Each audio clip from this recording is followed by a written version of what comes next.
One-on-one with Natalie Holloway's mother. What's her response to Joran Vandersloot being re-questioned by authorities? Nancy Grace. Headline News tomorrow night, 8 in. Joran Vandersloot says he was with Natalie Holloway when she died, that he helped dispose of her body, and that she might not even have been dead while he was doing so. It's all on video from a hidden camera, so how in the world is he still free? Well, Vandersloot spent the day being questioned by Dutch investigators and pledged to answer any question, and you can bet many of those focused on the new tapes of him discussing his night with Holloway. Before we go to Texas and the search for 5-year-old Adrian James, back to the calls on the Natalie Holloway case. With me, Natalie's father, Dave Holloway. Out to the lines, Jackie in Wisconsin. Hi, Jackie. Hi, Nancy.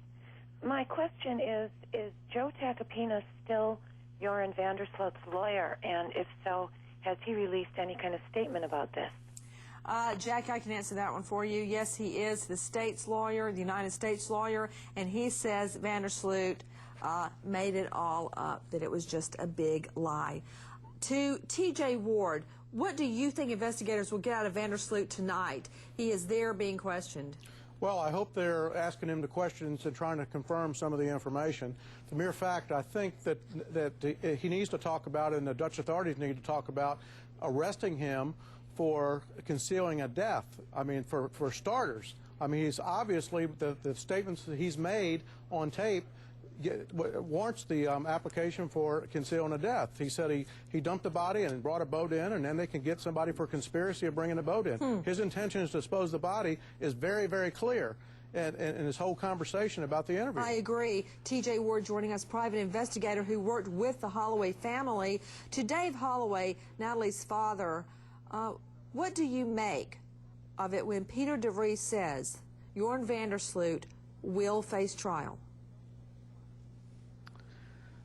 Peter must know something that I don't know. There must be a lot more information that he's withheld for obvious reason, and I think he and I both have very good confidence that this case is going to move forward.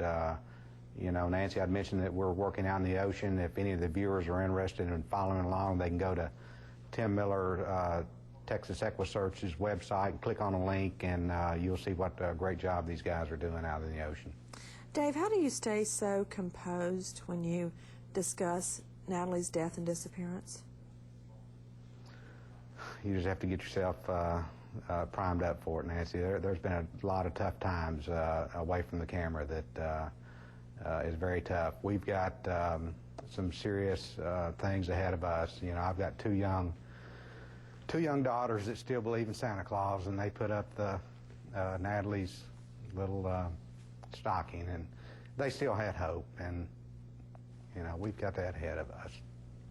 You know, I just realized for the first time that I have been now talking about not Natalie's disappearance, but Natalie's death and disappearance, because this tape seemed to make it, I don't know why, it made it so much more real. Did it do that to you as well? You know, I had a pretty good idea what had happened.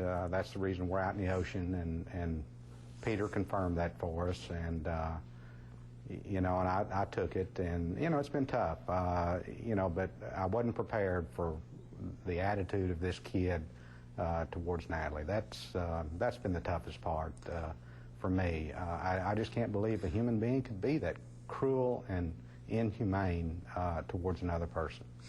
You know, it's funny that it struck you that way, funny, odd. It did the same thing to me, because I already believe he is responsible for her death, but to hear him speak of her and call her a bitch and a whore the way he did, I don't know why. That just added insult to injury.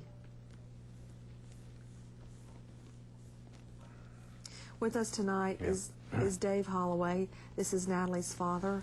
Dave, thank you very much for speaking with us tonight and taking the calls. Thank you very much. Everyone, on to another missing child, this one only 5 years old. Won't you help? Take a listen. An Amber Alert is out for a 5-year-old boy kidnapped from his driveway as his family was getting into their car. Police in Austin say 3 teenagers wearing white hooded sweatshirts took Adrian Jaimez this morning. He reportedly tried to fight off his abductors, but he's just 4 feet tall, only 50 pounds. He could not get away. The kidnappers took off in a gray or silver Volkswagen Jetta. Police say this was not a random kidnapping.